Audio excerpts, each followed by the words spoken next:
Hey guys, what's happening? Sean Ames here from Heart of America FPV. Quick apology to everyone tuning in from the FPV side. I know if you're here for the mining information, I'm sorry you got to listen to this. Maybe skip forward like 30 seconds. Big time apology to all my FPV folks out there. I'm still flying. I got a tiny trainer right here. I haven't been making a lot of content lately. I decided to go back to school this spring. That's been kind of keeping me bogged down, and I have another new hobby, which this video is about. Been doing some crypto mining, just randomly. I don't know if he wants it out there, so I won't say his name, but one of my good FPV friends helped me get into mining crypto a month and a half ago. I built a handful of mining rigs and that kind of thing. But this video is about crypto mining. This is the only channel I have that's monetized anymore, so that's why this video is here. When I first started doing this crypto mining thing, I use NiceHash. Not everyone, but a lot of people use NiceHash. It's essentially the easiest way to get rigs. Well, I wouldn't even say that after making the change. It's the least intimidating way to get into mining crypto. I mined on NiceHash for the entire first month I did it. Worked out really well. If you guys don't know, there's a big crypto boom right now. Although I'm not banking on it, it's been doing really, really well for this first month. That could all end in an instant, so not getting ahead of myself. But I did make the decision to move to HiveOS, which is like an operating system. So NiceHash, you load up Windows just like normal. It feels very normal. Download this program that runs on your computer from NiceHash, and it does everything for you. It's super duper straightforward. It's not very intimidating. HiveOS, on the other hand, is a disk image. It's a operating system. So you go to HiveOS, I won't tell you like step by step how to do it. There's a lot of videos out there doing that. But you go to HiveOS, you download this disk image, you flash it, you essentially load the disk image onto your SSD, or I think you can even do it on a thumb drive. But you put HiveOS on a hard drive, copy a text file over for a configuration file.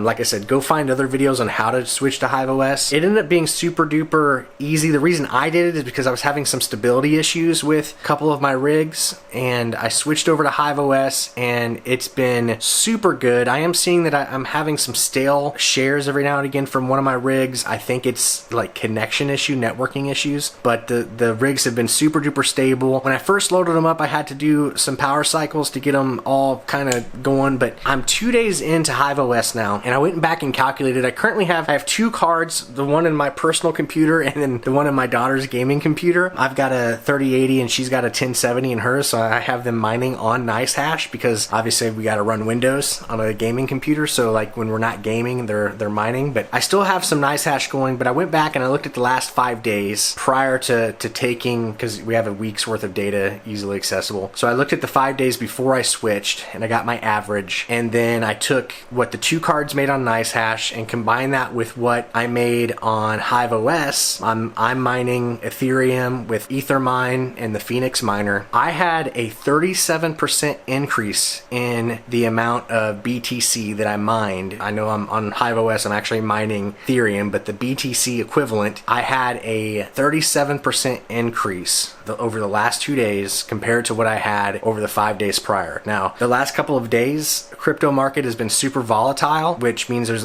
more transactions and stuff. So I thought maybe it just had to do with the amount of transactions and that kind of thing. So I asked my friend to help me get into crypto mining what his stuff was like. So I went and calculated what his last 2 days was compared to the previous 5 days, and he actually saw a decrease of 6%. So that's a net of 45% more earnings by mining straight with HiveOS, Ethermine pool with the Phoenix miner. Yeah, there could be something else going on there, but I was wondering myself, like, what do the profits look like using HiveOS compared to NiceHash? And I didn't expect them to be that significant. I will say I'm not like this super hacker or anything. I build my own computers and I'm pretty used to this stuff. I was a little standoffish. I don't run Linux or any of that. I'm just a Windows user. So I was a little intimidated to run a mining specific operating system. This side of it, 2 days in, looking back on it, the rigs are more stable. The setup was easier. Once I put HiveOS on those machines, I've never even plugged a monitor in. You literally flash the operating system to your hard drive, copy a config file, and then plug the hard drive into the computer, and it does everything else. It takes care of drivers, literally does everything. When you give it network, then it shows up on your console within the HiveOS user interface. So anyway, if you haven't done it, definitely give it a shot. I don't have any like crypto sponsors, so I have no affiliation with HiveOS or NiceHash or anything. I could be missing something. I'm going to tell you that too. I could be completely wrong. Something could be misconfigured. Maybe my buddy's rigs, you know, there's a card that's problematic, and that's why his earnings were so low. But yeah, that's a pretty significant change of 43%. Yeah, sorry, I think I did that math wrong a second ago. So I was up 37%, he was down 6%. So I hope this helped you guys out.